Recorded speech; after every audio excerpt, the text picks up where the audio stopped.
శ్రీమాత్రే నమ. జయ గురు దత్తాత్రేయ నమ. కన్యా రాశి వారికి ప్రస్తుతం రాశ్యాధిపతిగా ఉన్నటువంటి బుధుడు ఆగస్టు 5వ తారీఖు వరకు కూడా మిథున రాశిలో అంటే వీరికి దశమ స్థానంలో సంచరించడం జరుగుతుంది. సో ఈ కారణం వల్ల ఏంటంటే ఈ రాశి వారికి ప్రత్యేకంగా కన్యా రాశి వారికి భద్రమహాపురుష యోగం అనే పంచమహాపురుష యోగం యాక్టివేట్ అవుతూ ఉంటుంది.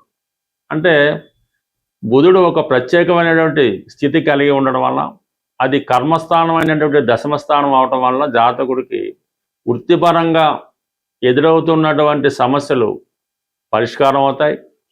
కొన్ని నూతన ప్రయత్నాలు ఉద్యోగపరంగా కానీ వ్యక్తిగతంగా కానీ చేసే ప్రయత్నాలు సక్సెస్ అవ్వడం జరుగుతుంది. గతంలో కన్నా మీ రాష్ట్రాధిపతి బుధుడు అనేక రెట్లు బలవంతుడై అవుతూ ఉంటాడు. ఆ కారణం వల్ల గతంలో మీరు పోగొట్టుకున్నవి దూరమైనవి తిరిగి సంపాదించడం జరుగుతూ ఉంటుంది. మీరు గతంలో ఒక ఉద్యోగం పోగొట్టుకున్నా తిరిగి సంపాదించవచ్చు, లేదో కాలేజీలో సీటు ప్రయత్నం చేసి పోగొట్టుకున్నా తిరిగి సంపాదించే అవకాశం ఉంది. బట్ ఏదైనా మనకి ఈ వారం అంటే జూలై 24వ తారీఖు వరకు కూడా బుధుడు వక్ర గమనంలో పొందుతూ ఉంటాడు. సో ఈ కారణం వల్ల ఏంటంటే మీరు ప్రతిదీ కూడా రెండు రకాలుగా ప్రయత్నం చేస్తూ ఉంటారు. ఏదో వివాహ ప్రయత్నం 4-5 రకాల సంబంధాలు చూస్తుంటారు, ఒక ఉద్యోగ ప్రయత్నం 4-5 రకాలుగా చేస్తుంటారు. ఇవన్నీ కూడా మీకు జూలై 24 తర్వాత బుధుడు డైరెక్ట్ రుజుమార్గంలోకి వస్తూ ఈ భద్రమహాపురుష యోగం మరింత బలవంతుడు అవడం వల్ల మీ కార్యక్రమాలన్నీ కూడా జూలై 24 నుంచి ఆగస్టు 5 మధ్యలో 100% సక్సెస్ అవుతాయి. ప్రధానంగా ఉద్యోగపరంగా మీకు ఎదురవుతున్నటువంటి అన్ని సమస్యలకి పరిహారం కుదురుతుంది. అలాగే మీరు ప్రస్తుతం చేస్తున్నటువంటి ఉద్యోగం లేదంటే వ్యాపారానికి అదనంగా ఆదాయం వచ్చే విధంగా ఒక పార్ట్ టైమో ఫుల్ టైమో వేరే విధంగా కూడా ఉద్యోగ ప్రయత్నాలు చాలా వరకు ఫలించాయి. ఈ విషయంలో, ఈ కర్మ విషయంలో, ఈ వృత్తి విషయంలో మీకు ఓన్లీ బుధగ్రహమే కాకుండా లాభస్థానంలో ఉన్నటువంటి రవి అలాగే గురుగ్రహాలు కూడా సహకరించడం జరుగుతూ ఉంది. అంటే గురువు లాభస్థానంలో ఉన్నప్పుడు దైవ బలంతో మనం ఏదన్నా సాధించవచ్చు. అటు పూర్వపుణ్యం వల్ల అయితేనే, ఈ జన్మలో మీరు ప్రస్తుతం చేస్తున్నటువంటి దైవ కార్యక్రమాలు, పుణ్య కార్యక్రమాలు, పరిహారం వల్ల అయితేనే కంప్లీట్గా మీరు కోరుకున్న విధంగా మీ కోరిక నెరవేరడం జరుగుతుంటుంది. అంటే 11వ స్థానంలో వచ్చినటువంటి గ్రహం ఆ గ్రహ కారకత్వాలు మనకి ఫుల్ఫిల్ చేయడం జరుగుతూ ఉంటుంది. గురువు సంతానకారకుడుగా సంతానాన్ని, ధనకారకుడుగా ధనాన్ని, జ్ఞానకారకుడు, విజ్ఞానకారకుడు, సంస్కారకారకుడుగా మీకు ఒక మంచి సంస్కారాన్ని, మార్గాన్ని, భక్తిని ఇవ్వడం జరుగుతుంది. చతుర్థాధిపతిగా మాతృ సౌఖ్యాన్ని, సప్తమాధిపతిగా వైఫ్ నుంచి సహకారాన్ని, ఇవి 100% ఈ జాతకులు పొందడం జరుగుతుంటుంది. ఇది ఒక ఎత్తు అయితే దానికి మరింత బలం చేకూరుస్తూ ఇంచుమించుగా మనకి ఆగస్టు 15-16 తారీఖుల వరకు రవి కూడా లాభస్థానంలో ఉంటాడు. అంటే రవి అనుగ్రహం ఉంటే ప్రతిదీ సాధించవచ్చు. పైపచ్చి కన్యా రాశి వారికి రవి అత్యంత బలంగా కోరికలు తీర్చే గ్రహంగా కనబడుతుంటాడు.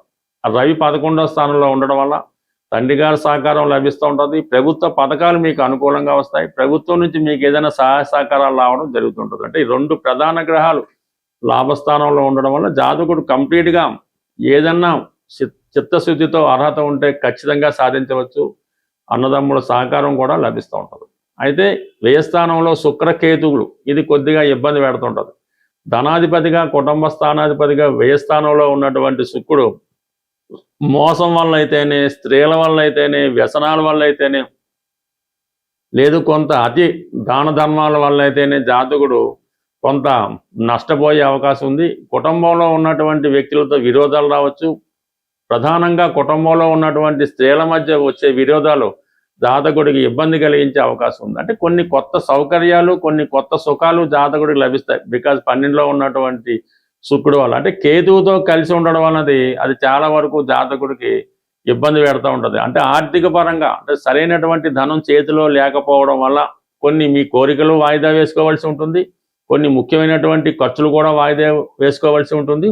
ఏదైనా ఎవరో ఒకరు స్త్రీ చేతిలో కానీ లేదంటే ఒక ఇలాంటి ఆధ్యాత్మికవేత్తలో, జ్యోతిష్కులో వారి చేతిలో కానీ మీరు మోసపోయే అవకాశం ఉంది. కాబట్టి మీరు ఏదైనా స్థాయిని మించి ప్రయత్నం చేసినప్పుడు అది మీకు ఎంతవరకు ఉందో చూసుకోవాలి తప్ప మీకు ఏ అర్హత లేకుండా ఏదో రైల్వేలో ఉద్యోగం లేదంటే గవర్నమెంట్లో ఉద్యోగం వస్తుందని మిమ్మల్ని మోసం చేసి మీ నుంచి ధనం తీసుకోవడం కానీ ఈ విధంగా జరిగే సూచనలు ఉన్నాయి. కాబట్టి అందువల్ల అతిగా ఆశపోవద్దు. అలాగే ఏంటంటే ఆన్లైన్ వాటి ద్వారా కూడా పరిచయం స్త్రీలతో చాలా జాగ్రత్తగా వ్యవహరించడం మంచిది. బట్ కొన్ని అనుకూలంగా ఉన్నప్పటికీ కూడా కొన్ని సందర్భాల్లో అతి ఉత్సాహం, జాతకం బాగున్నప్పుడు ఇలాంటి మోసంలో ఇలాంటి ఫ్రాడ్లు ఇరుక్కోవడం జరుగుతుంటుంది. కాబట్టి ఈ విషయంలో జాగ్రత్త వహించవలసింది. తీవ్రమైన ఆర్థిక ఇబ్బందులతో ఇబ్బంది పడుతున్నవారు, అలాగే భార్య వలన కానీ స్త్రీల వలన కానీ, అంటే తల్లి వలన అక్క చెల్లెల వల్ల ఇబ్బందులు పడుతున్న వాళ్ళు, వారు కొంత కష్టమైన చాలా ఓర్పుతో ఈ ఆషాఢ మాసం జరుగుతుంది కాబట్టి ఇప్పుడు కానీ వీలైతే ఇప్పుడు, లేని పక్షంలో శ్రావణ మాసంలో కొల్హాపూర్ మహాలక్ష్మి అమ్మవారి ఆలయాన్ని సందర్శించవలసి ఉంటుంది. సందర్శించి అమ్మవారికి ఇక్కడ ఆనవాయిగా చీర, కొన్ని ఫ్లవర్సు, ఒక కొబ్బరికాయ, ఇవి అమ్మవారికి ఇవ్వడం జరుగుతూ ఉంటుంది. అవి మీ స్థాయిని బట్టి ఈ తాలిబొట్టు, పసుపు అన్నిటితో పాటు అమ్మవారికి సమర్పించండి.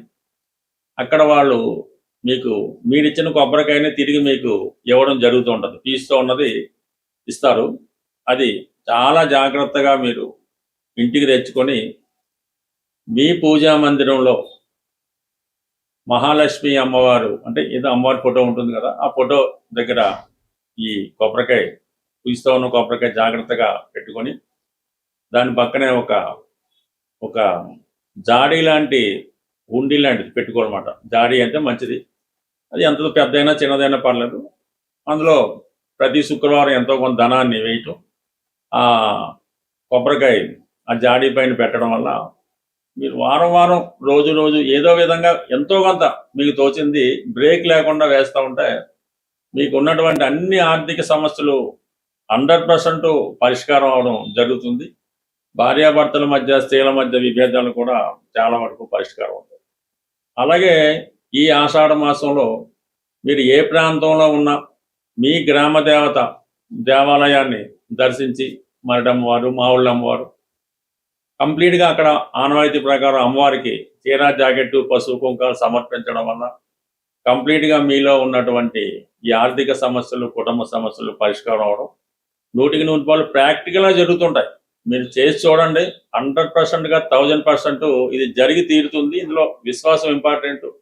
అలాగే మీరు ఈ పుణ్యక్షేత్రాలు దర్శించినప్పుడు, అలాగే గ్రామ దేవతను దర్శించి ఆ రోజు మీరు కొద్దిగా మీ యొక్క వ్యసనాలకి, బలహీనతలకి 100% దూరంగా ఉండాలి.